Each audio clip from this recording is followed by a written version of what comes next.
তীব্র গরমে ভোর সকালে উঠে বাসি কাজ, বৃহস্পতিবারের পুজো, ব্রেকফাস্ট, লাঞ্চ রেডি করি সময়ের মধ্যে। রাধে রাধে বন্ধুরা, কেমন আছো তোমরা সবাই? আশা করি ভীষণ ভালো আছো। আমরাও কিন্তু খুব ভালো আছি। আজকে হচ্ছে বৃহস্পতিবার, তোমাদের সাথে নিয়ে আজকের ব্লগটা শুরু করছি। সাথে থাকো, আজকের ব্লগটা তোমাদের খুব ভালো লাগবে। সকালবেলা শুরুটা যে দেখো, বালতি ভরে জল নিয়ে এসেছি, গাছে জল দিচ্ছি। কারণ এখন যা গরম পড়েছে, গাছে জল না দিলে তো উপায় নেই। সকাল বিকেল 2 টাইম জল দিতে হচ্ছে, নইলে গাছের গোড়ার মাটিগুলো না একদম শুকিয়ে যাচ্ছে। এই জল দিয়ে একটু ভিজিয়ে না রাখলে হয় বলো তো? জল ছাড়া কি ওরা কি আর বাঁচে? তারপরে এই যে জল দিচ্ছি, আর সাথে না একটু স্নানও করিয়ে দিচ্ছি গাছগুলোতে। এখন তো একদম বৃষ্টি হচ্ছে না, বৃষ্টির দেখা নেই, তো সেই জন্য এইভাবে স্নান করে দিচ্ছি। এতে গাছের স্নানও হয়ে যাচ্ছে, সাথে গাছের গোড়াটাও কিন্তু ভিজে যাচ্ছে। তো খুব ভালো করে জল দিয়ে দিচ্ছি। তো এইগুলো গাছে জল দিলাম। তারপরে হচ্ছে যেখান দিয়ে সেই নয়নতারার গাছগুলো লাগিয়েছিলাম, দেখো বেশ বড় হয়েছে, আর মাথাগুলো ভেঙে দিয়েছিলাম, তো সেই জন্য বেশ কিন্তু ঝোপালোও হয়েছে। তো এখন দেখতে কিন্তু বেশ সুন্দর লাগছে, যখন আরও বড় হবে তখন দেখতে সুন্দর লাগবে। আর এই তুলসী গাছের চারিদিকে এত নয়নতারার গাছগুলো লাগিয়েছি, এখন না গাছগুলো এত সুন্দর হয়েছে, ভীষণ সুন্দর লাগে দেখতে। দেখো, তোমরাই দেখো কতটা সুন্দর লাগছে। তারপর এখন মুছে নিচ্ছি। আগে জল দিলাম যাতে মোছাটা আবার উঠে না যায়, নইলে মোছার পরে জল দিলে গাছে, তখন তো মোছাটা আবার সেই ধুয়ে যাবে। তো সেই জন্য আগে কি করলাম, গাছগুলোতে জল দিলাম, খুব ভালো করে জল দিয়ে তারপরে মুছে নিচ্ছি তুলসী মন্দিরটা। আর তাছাড়া তোমরা তো জানোই, প্রতি বৃহস্পতিবার করে অন্তত আমি তুলসী মন্দিরটা মুছে নিই, কারণ এই দিনটা না মুছলে না ভালো লাগে না। অন্য দিনগুলো মুছি, তারপরও এই দিনটা একটু সুন্দর করে মুছে নিই ভালো করে। তো দেখো, চারিদিকটা যখন মুছে নেব তখন কিন্তু দেখতে ভীষণ সুন্দর লাগবে। আমার তো খুব ভালো লাগে যখন আমি এইভাবে মুছে নিই, আর দেখতেও না বেশ সুন্দর লাগে। আর এই জায়গাটা একটু মাটির জায়গা আছে, যেখানে একটু লেপতে পারি। আসলে লেপতে না আমার ভীষণ ভালো লাগে। আর কার কার ভালো লাগে জানি না, কিন্তু আমার কিন্তু ভীষণ ভালো লাগে। আগে যখন মায়ের বাড়িতে, মানে বিয়ের আগে আর কি, বিয়ের পরে তো সেরকমভাবে মোছা হয় না, মায়ের বাড়ি তো মাটির বাড়ি, তো সেভাবে তো মোছা হয় না, সেরকমভাবে তো যাওয়াই হয় না। তোমরা তো দেখোই, কখনো তো সেরকমভাবে যাই না মায়ের বাড়িতে, কখনো হঠাৎ কখনো। আসলে কি বলো তো, কাছে কাছে হলে যা হয়, খুব একটা দূরে নেই, 10 মিনিট সময় লাগে যেতে। তো সেই জন্য না ওই সেরকমভাবে যাওয়াও হয় না। আর গেলেও কী হয় বলো তো, ওই বিকেলবেলা গেলাম, এই 2-1 ঘন্টা থেকে আবার ঠিক চলে আসলাম বাড়িতে, এরকমভাবেই যাওয়া হয়। তাছাড়া সেরকমভাবে গিয়ে 1 সপ্তাহ, 10 দিন, 15 দিন কিন্তু আমি যে কবে থেকেছি লাস্ট আমার নিজেরও মনে নেই। আসলে 3 দিনই সেরকমভাবে থাকা হয় না, হয়তো একটা রাত অনেক সময় থাকা হয়, তারপরের দিন আবার চলে আসতে হয়। কাছে কাছে হলে যা হয়, দূরে হলে অনেক দিন, 10 দিন 15 দিন গিয়ে থাকা যায়, কিন্তু এই কাছে তো আর সেরকমভাবে আর সংসার ছেড়ে আর যেও মানে থাকা হয় না।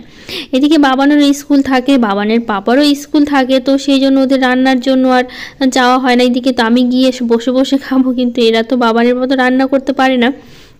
ও যদি আমি কোথাও যাই কি করে বলো তো, সেদ্ধ বাচ্চারা আর কিছুই করে না। তো সেই জন্য আর ওই সেভাবে আর গিয়ে থাকাও হয় না মায়ের বাড়িতে গিয়ে। তো যাই হোক, এদিকে দেখো বাইরের তো অনেক কাজ করলাম, অনেক কাজ বলতে গেলেই গাছে জল দেওয়া আর হচ্ছে মুছে নিলাম আর কি। নিয়ে তারপর এখন সুন্দর করে ঘরের বিছানাটা আগে গুছিয়ে পরিপাটি করে রেখে তারপরে এখন ঘরটা ঝাড় দিচ্ছি। প্রত্যেকটা ঘরই ঝাড় দেবো। আসলে কি বলো তো, এই বাড়িটা হয়ে গেছে অনেক বড়, তো সেই জন্য অনেকটা সময় লাগে এই কাজগুলো করতে। আর আজকে কি করেছি বলো তো, আজকে না এই ঘরটাতে কিন্তু আমরা রাত্রিবেলা ঘুমিয়েছিলাম। আমাদের বেডরুমটা কিন্তু ফাঁকাই ছিল, আসলে এই ঘরটাতে শোয়াই হয় না একদম। তো বাবানের পাপাকে বললাম কি তাহলে এই ঘরটাতে শুই, কারণ মাঝে মধ্যে শোয়া হয়, সব সময় তো শোয়া হয় না। তো সেই জন্য আজকে আমরা এই ঘরে রাত্রিবেলা ঘুমিয়েছিলাম। তো সেই জন্য মশারিটা ছিল, দেখলে আর মশারি তো টাঙাতে হয়। আসলে বাবানের না মশা থেকে অ্যালার্জি আছে, তার জন্য ঠান্ডা গরম বলো সারাটা বছর কিন্তু আমাকে মশারিটা ঠিক টাঙাতেই হবে। মশারি ছাড়া উপায় নেই। আর গরমের সময় তো বাবানের প্রচণ্ড মশায় ধরে, তা থেকে প্রচুর অ্যালার্জি শুরু হয়ে যায়। তো যাই হোক, এদিকে বিছানাটা খুব ভালো করে গুছিয়ে নিলাম, নিয়ে তারপর এখন এই যে ঘরটাও ঝাড় দিচ্ছি। এই ঘরটার সাথে সাথে বাকি ঘরগুলো ঝাড় দেবো। এদিকে শাশুড়ি মাও উঠে পড়েছে, শাশুড়ি মায়ের ঘরটাও ঝাড় দিতে হয়, মানে যে ঘরটাতে শাশুড়ি মা থাকে।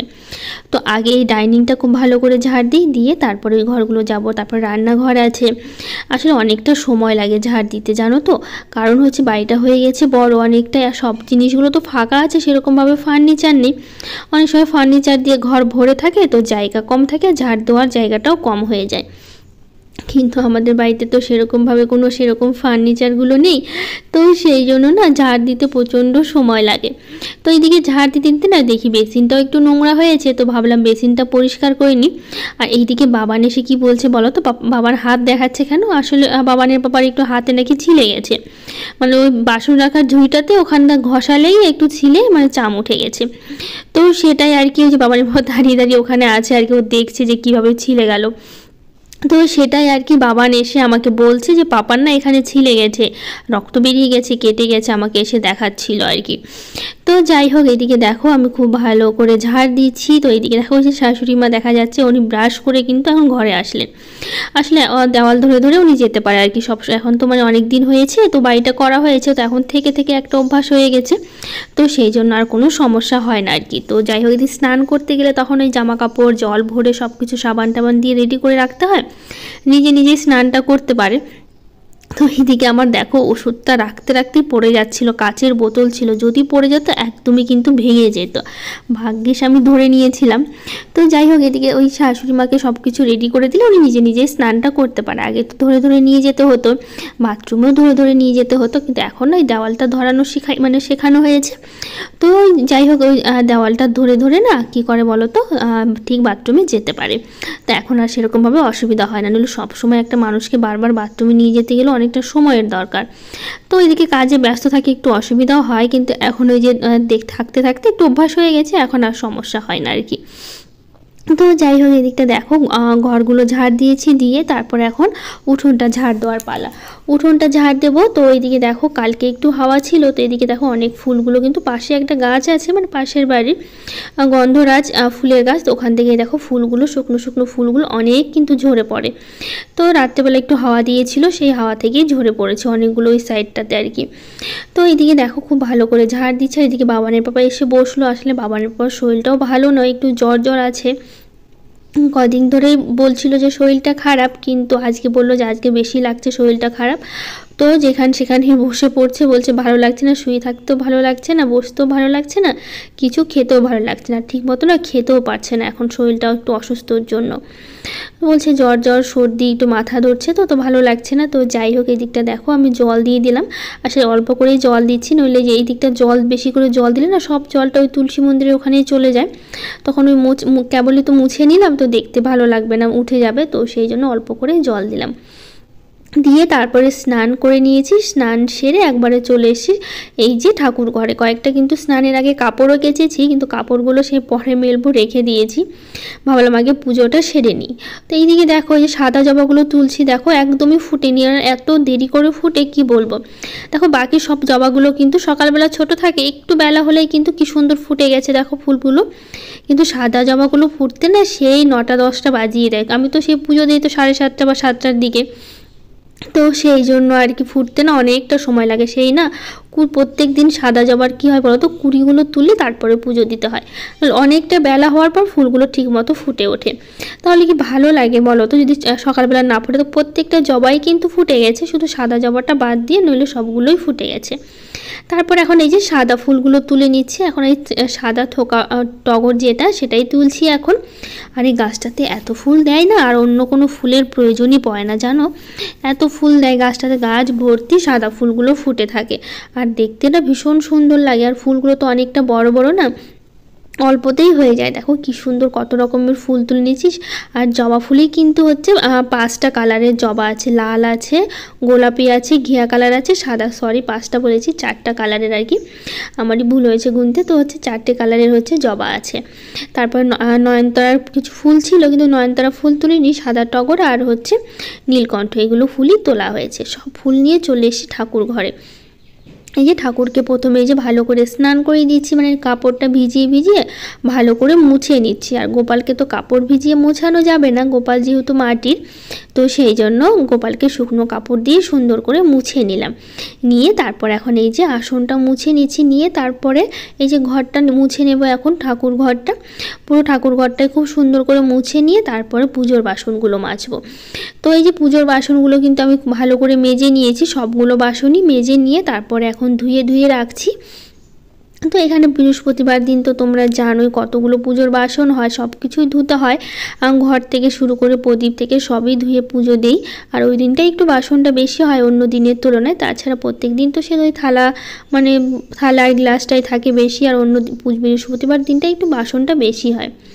তো এই যে পুজোর বাসন নিয়ে তারপরে পুজোয় বসে গেছি। আর এমনিতে সব কিছু রেডি করতে না যতটা সময় লাগে, এই যে ধরো ঠাকুর ঘর মোছা, ঠাকুরকে স্নান করানো, ফুল তোলা, বাসন মাজা, এগুলো করতে কিন্তু বেশি সময় লাগে। তারপরে একবার সব কিছু জোগাড় করে নিলে পুজো দিতে কিন্তু খুব একটা সময় লাগে না। আর এগুলো জোগাড় করতে যতটা সময় লাগে, তো এইদিকে প্রদীপটা ধরিয়ে নিলাম, দিয়ে তারপরে এখন ঘরটা বসিয়ে নেব আগে। এই বৃহস্পতিবার করে তো ঘট বসাতেই হয়, আর ঘট বসাই আমি বৃহস্পতিবার করে। তো যেভাবে ঘট বসাই আর কি সেভাবে বসাচ্ছি। তো এই যে সিঁদুরের ফোঁটা দিচ্ছি ভালো করে, সিঁদুরের ফোঁটা দিয়ে যেভাবে বসানো হয় বৃহস্পতিবার দিন করে সেইভাবেই কিন্তু বসিয়ে নিচ্ছি। তো এই যে কলাটা নিয়ে নিচ্ছি, দুটো কলা এনেছি, একটা ভোগে দেবো আর একটা ঘটে দেবো। তো ঘটে তো আমি কলাই দিই। তো এই যে এখন যেভাবে ঘরটা বসাতে হয় সেভাবে ঘরটা বসিয়ে নেব, তারপরে রান্নাটা বসাবো। আর আজকে কিন্তু ছুটি আছে, বাবানের ছুটি, বাবানের পাপা দুজনেরই ছুটি। বাবানের তো বৃহস্পতিবার করে এমনিতেই ছুটি থাকে, বৃহস্পতিবার রবিবার করে। আর বাবানের তো সেই মানে বাবানের পাপা তো সেই গরমের ছুটি দিয়েছে, এখন তো খোলার নাম নিচ্ছে না। মানে 15 দিনের বেশি হয়ে গেল যে স্কুল ছুটি দিয়েছে, বাড়িতেই আছে। আরও বোধহয় 15 দিন পার হয়ে যাবে, তারপরে হয়তো খুলবে। এখন কবে খুলবে আমি ঠিক জানি না, তো দেখা যাক কবে খুলে। তো এই যে দেখো ঘরটা খুব সুন্দর করে ফুল দিয়ে সাজিয়ে নিলাম।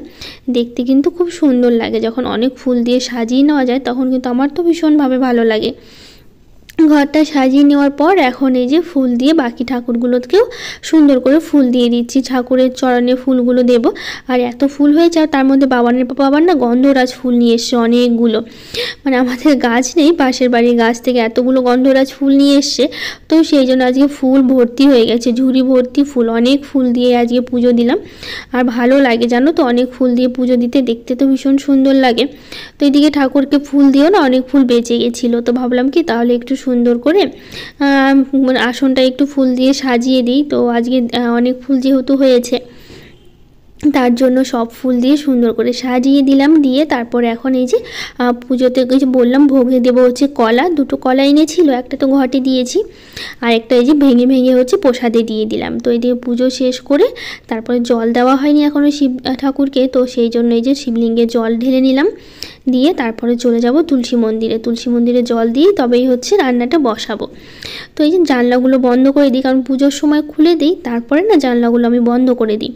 তো এই যে পুজো দেওয়ার পর তো পর্দা দিয়ে দিতে হয়, যেহেতু দরজা নেই ঠাকুর ঘরে, তো পর্দা দিয়েই রাখতে হয়। তো সেই জন্য পর্দা দিয়েই রাখলাম, দিয়ে চলে আসলাম এই যে তুলসী গাছে জল দিতে। এটা তো আমি প্রতিদিনই দিই, তোমরা জানোই। জল দিয়ে তারপরে চলে এসেছি এই যে রান্নাঘরে। তো আজকে যেহেতু ছুটি আছে বাবানের পাপা, তো বাবানের পাপাই বললো কি কটা লুচি করো। আর লুচি খেতে ইচ্ছা করছে, আর তার মধ্যে শরীরটাও ওর ভালো নেই। তো ভাবলাম যেহেতু একবার খেতে চাই, মানে চেয়েছে, সব কিছু খেতেও পারছে না ভালো, মানে বেশি করে খেতে পারছে না, যেরকম খায় সেই পরিমাণে খাচ্ছেও না। তো বললো একটু লুচি করতে, ভাবলাম তাহলে কটা লুচি করে দিই। তো আলুর তরকারি করছি, তো বাবানের বাবা বললো কি আলুর মধ্যে না কয়েকটা পটল দিয়ে দেখো তো কেমন লাগে খেতে। তা বললাম ঠিক আছে এনে দাও, তো ফ্রিজ থেকে এনে দিল। তারপর আমি কেটে কেটে কয়েকটা পটলও দিলাম। তো এই যে কালো জিরো ফোড়ন দিয়ে তারপরে আলুর তরকারিটা করবো। একটু ভাজা মশলা দেবো। আমি প্রথমেই কি করেছি, জিরেটা কিছুক্ষণ ভেজে নিয়ে না তারপরে হচ্ছে গুঁড়ো করে রেখে দিয়েছি। তো পরে দিব আগে, এদিকে আলুটা খুব ভালো করে ভেজে নিয়ে সেদ্ধ করে নেব জল দিয়ে, তারপরে হচ্ছে ভাজা জিরেটা দেব। তো এই যে আটা শেষ হয়ে গিয়েছিলো, তো বাবানের বাবা আটা নিয়ে এসে, তো সেগুলোই কৌটাতে ঢেলে নিচ্ছি। একটাতে আটা, মানে যেটা বেশি আছে ওটাতে আটা, যেটা কম আছে ওটাতে হচ্ছে ময়দা। তো আটা আর ময়দা দুটো মিক্স করেই কিন্তু আজকে লুচিটা আমি করব। তো যেহেতু আর নতুন আটা এনেছে, না চেলে খেতে ভালো ইচ্ছে করলো না, তো একটু ভালো করে চেলে নিলাম। দিয়ে তারপর দেখো আটাটা কিন্তু খুব সুন্দর করে আমি মেখে নিয়েছি, মানে যেরকম লুচির জন্য মাখতে হয় আটা, হালকা একটু চিনি তেল দিয়ে লবণ দিয়ে সুন্দর করে মেখে নিয়েছি। নিয়ে তারপর এখন ভেজে নিচ্ছি। আর আমি না লুচিটা একটু বড় বড় করেই করি, ছোট ছোট করি না, অনেকটা সময় লেগে যায় ছোট ছোট করতে গেলে। তার জন্য সবসময় আমার লুচিটা একটু বড় হয়। আর তার মধ্যে আমি যখনই লুচি ভাজি, তোমরা তো জানোই, আমি বেলে দিই আর বাবানের পাপা ভাজে, নইলে একা একা করতে গেলে অনেকটা সময় লাগে আর একটু তাড়াহুড়া লেগে যায়। তো সেই জন্য একজন ভাজলে আর একজন বেলে দিলে কিন্তু খুব ভালো হয়। তার জন্য বাবানের পাপাই সব সময় হচ্ছে লুচিটা ভাজে, আর আমি হচ্ছে বেলে দিই। আমার বেলতেও ভালো লাগে, ভাজতেও ভালো লাগে, কিন্তু সময় লাগে বেশি, তো সেই জন্য ওকেই ডেকে নিই। আর ওই তো বাড়িতে বসেই থাকে, তো ভাবলাম তাহলে ওকে ডেকে নিই, ওকে দিয়ে ভাজাই। তো এই যে বাবানের বাবা একটা একটা করে সুন্দর করে লুচিগুলো ভেজে ভেজে তুলছে, আর আমি হচ্ছে একটা একটা করে বেলে বেলে দিচ্ছি। তো বাকি লুচিগুলো, অনেকগুলো লুচি ভাজা হলো, আর বাকি লুচিগুলো ভেজে নেবো। বেশ সবারই হয়ে গেছিলো, তারপরে 2-4টা একটু বেশি ছিল আর কি। একদম মাপ করে তো আর রান্না করা যায় না, একটু তো বেশি হবেই, তাই না? তো এই যে দেখো ওই লুচি মানে ভাজছে, আমি বেলছি, আর পাশে আলুর তরকারিটা আমার হয়ে গেছে। আর এই যে দেখো ফুটে উঠেছে অনেকক্ষণ। তো একটু হালকা ঝোল ঝোল রাখবো, যেহেতু আলুর ঝোল না, একটু পরে ঠান্ডা হলে আবার অনেকটা শুকিয়ে যাবে। তো এই যে দেখো আলু আর পটলের তরকারিটা এত ভালো হয়েছিল খেতে, কি বলবো। একটু ভাজা জিরের গুঁড়ো দিয়েছি না, কিন্তু ওটাতে আরও বেশি টেস্ট হয়েছে। তো এই যে দেখো এক বাটি মানে লুচি, আর এদিকে তরকারিটাও করে নিয়েছি। তারপর এখন বেড়ে নিয়েছি, 3টে করে দিচ্ছি। বাবানকে দেবো 2টো, তারপরে হচ্ছে না থেকে গেছিলো 4-5টার মতো ছিল, আর সবাইকে 3টে করে দিলাম। তো এদিকে তরকারিটা নিয়ে নিয়েছি বাটিতে, আর শাশুড়ি মাকে আর বাবানিকে তরকারিটা দিয়ে দেবো থালাতে, যেহেতু শাশুড়ি মায়ের খেতে একটু অসুবিধা হয়, বাবানেরও একটু সমস্যা হয় বাটি থেকে তুলে খেতে, আর তার মধ্যে একটু গরম গরম তো খেতে সমস্যা হবে। তো সেই জন্য ওদের দুজনকে দিয়ে দিলাম থালাতে। তো এই যে লুচিটা হয়ে গেছে, 4 জনের জন্য নিয়ে নিয়েছি, এখন হচ্ছে খেয়ে নেব। আর সকালবেলা লুচি খেতে খান্না ভালো লাগে, একটু সমস্যা হয়, তেলে ভাজা জিনিস সবসময় খাওয়াটাও উচিত না, কিন্তু খেতে তো আমার ভীষণ পছন্দ লুচি খেতে। লুচি, ছোলার ডাল বলো, আলুর দম বলো, আলুর তরকারি বলো, যে কোনো জিনিসের সাথে লুচি খেতে কিন্তু বেশ ভালো লাগে। তো এইদিকে লুচি খেলাম, খাওয়া দাওয়া শেষ করে তারপরে না এদিকে বাসন কটা মেজে নিচ্ছি। খাওয়া দাওয়ার পরে না একদমই বসিনি, তো ভাবলাম কি এদিকে তাড়াতাড়ি কাজগুলো করে নিই, তাহলে কি হবে বলো তো, ভালো হবে। নাহলে যে গরম পড়েছে, পরে রান্না করতেও কষ্ট হবে, আর দুপুরে রান্নাটাও করব আজকে। তো যাই হোক, এদিকে গল্প করতে করতে কিছু কমেন্টগুলো আগে পড়ে নিই। তো সামিয়া সাদিয়া চ্যানেল থেকে দিদিভাই বলেছে, দিদিভাই আজকের ভিডিওটা অনেক সুন্দর হয়েছে, আর আমার অনেক তোমার ভিডিও দেখতে ভালো লাগে। তোমার ভিডিও আশায় বসে থাকি, কিন্তু যেদিন তুমি ভিডিও দাও না, ওই দিন খুব মন খারাপ হয়। থ্যাংক ইউ দিদিভাই, অনেক ভালোবাসা। খুব সুন্দর একটা কমেন্ট করেছে, আমার এত ভালো লেগেছে কমেন্টটা পড়ে, তোমাকে কি বলবো। থ্যাংক ইউ সো মাচ, অনেক ভালোবাসা তোমাকে। এমডি রাইট চ্যানেল থেকে বলেছে, ধন্যবাদ আপু, তুমি খুব মিষ্টি, তোমার কাজগুলো খুব মিষ্টি, খুব ভালো। থ্যাংক ইউ দিদিভাই, অনেক ভালোবাসা তোমাকেও। তো আরও কিছু দিদিভাইরা কমেন্ট করেছে, শিকতা শর্টস, শেফালি, মধু ব্যানার্জি, সোনিয়া দেবী, সুরভি মণ্ডল ঘোষ, নাজনিস ব্লগ, রিম্পা রাজ, রূপালী নাথ, সবাইকে থ্যাংক ইউ, অনেক ভালোবাসা, যারা এত সুন্দর সুন্দর কমেন্ট করেছো আর এত ভালোবাসা দিয়েছো। তারপর এদিকে লুচি খাওয়া শেষ হলো, বাসন মাজাও হয়ে গেল, তারপরে না একটুকু সময় নষ্ট না করে রান্না বসিয়ে দিয়েছি। আজকে না যেহেতু বৃহস্পতিবার করে, এখন প্রতি বৃহস্পতিবার করে তো নিরামিষ খাচ্ছি, তোমরা জানোই। আগে তো নিরামিষ খেতাম না, কিন্তু এখন হচ্ছে প্রতি বৃহস্পতিবার করেই কিন্তু আমাদের নিরামিষ খাওয়া হচ্ছে। তো আজকে না সেরকম কি রান্না করবো ভাবলাম, দুপুরবেলা একবারই খাবো, সেই রাত্রেবেলা না অন্য কিছু করে নেব। তো দুপুরে একবারের জন্য ভাবছি একটু ডাল করব, আর একটু হচ্ছে আলু আর পটল সেদ্ধ দেবো। তো ব্যাস এইটুকুই করবো, আর না কিচ্ছু করিনি দুপুরবেলা, জানো তো। এই যে কয়েকটা ডাঁটা তুলে নিলাম, আসলে ডালের মধ্যে দেবো হচ্ছে ডাঁটা, সেই জন্য। তারপর এদিকে ডাল আর ভাতটা বসিয়ে দিয়ে আমার না একদমই খেয়াল ছিল না যে আমি তো সকালবেলা কাপড় কেচে রেখেছি, সেগুলো মেলতে হবে, নাহলে কোন সকালবেলা আমি মেলে দিই, তো একদমই না ভুলে গেছিলাম। তারপর এখন দেখো ছাদে বেশ সুন্দর কিন্তু হাওয়াও দিয়েছে, গরমটা আছে ঠিকই, কিন্তু হাওয়াটার জন্য না একটু ভালো লাগছে। তো আজকে একদম বেশ দেখো গাছের পাতাগুলো কি সুন্দর নড়ছে, হাওয়াটা জানলা দিয়ে যখন একটু একটু করে ঘরের মধ্যে ঢোকে, তখন তো ভীষণভাবে ভালো লাগে। তো এই যে দেখো সব জামা কাপড়গুলো মেলে দিচ্ছে, আর প্রত্যেকটা জামাতে আজকে ক্লিপ লাগিয়ে দিতে হবে, কারণ যে পরিমাণে হাওয়া দিয়েছে, তো যখন তখন জামা কাপড়গুলো পরে যাবে। তো সেই জন্য না সব জামা কাপড়গুলো মেলে তারপরে প্রত্যেকটাতে ক্লিপ লাগিয়ে দিয়েছিলাম, যাতে হাওয়াতে না পড়ে যায়। তো এই যে দেখো বাবানের জামা প্যান্ট আছে, বাবানের আছে, পাপার আছে, তো আমার আছে, সবারই কিন্তু জামা প্যান্টগুলো কেচে দিয়েছি। তো এদিকে জামা প্যান্ট কেচে দিয়ে মেলে দিয়ে চলে যাব হচ্ছে রান্নাঘরে আবার। তো এদিকে ডালটাও আমার সেদ্ধ হয়ে গেছে, আর ভাতটা কিন্তু আমার হয়ে গেছে, আলু পটল সেদ্ধ দিয়েছি, ওটা পরে খাওয়ার সময় মেখে নেব। তো এদিকে যেহেতু সকালই রান্নাটা করছি, আর খেতে কিন্তু অনেকটা দেরি করেই খাওয়া হয়েছিল, যেহেতু এত সকালবেলা তো সেই লুচি খেলাম, তো সেই জন্য রান্নাটা করে রেখেছিলাম, কারণ গরমের মধ্যে না পরে আর করতে ইচ্ছে করে না, আর একবার যদি বসে পড়ি শুয়ে পড়ি তখন আর উঠে না রান্না করতে একদমই ইচ্ছা করে না। তো ভাবলাম একদম খাওয়া দাওয়া শেষ করে সঙ্গে সঙ্গে রান্নাটা করে নিই, তাহলে রান্নাটা হয়ে গেলে অন্তত পক্ষে বসে থাকা যাবে, তো যখন ইচ্ছে হবে তখন খাওয়া যাবে। তো এই যে দেখো ডাল করলাম, আর ভাত তো আর বললাম আলু পটল সেদ্ধ হয়ে গেছে, ওটা পরে মেখে নেব। তো এইদিকে কয়েকটা বাসন ছিল, বাসনগুলো গুছিয়ে নিই, কারণ ওই সকালবেলা তারপর আগের দিনের বাসন ছিল, আর সকালবেলার যে কিছু বাসন সবটা সুন্দর করে গুছিয়ে নিলাম। তো যাই হোক, আজকের ব্লগটা এখানে শেষ করছি, কেমন লাগলো জানিও। আজকের মতোটা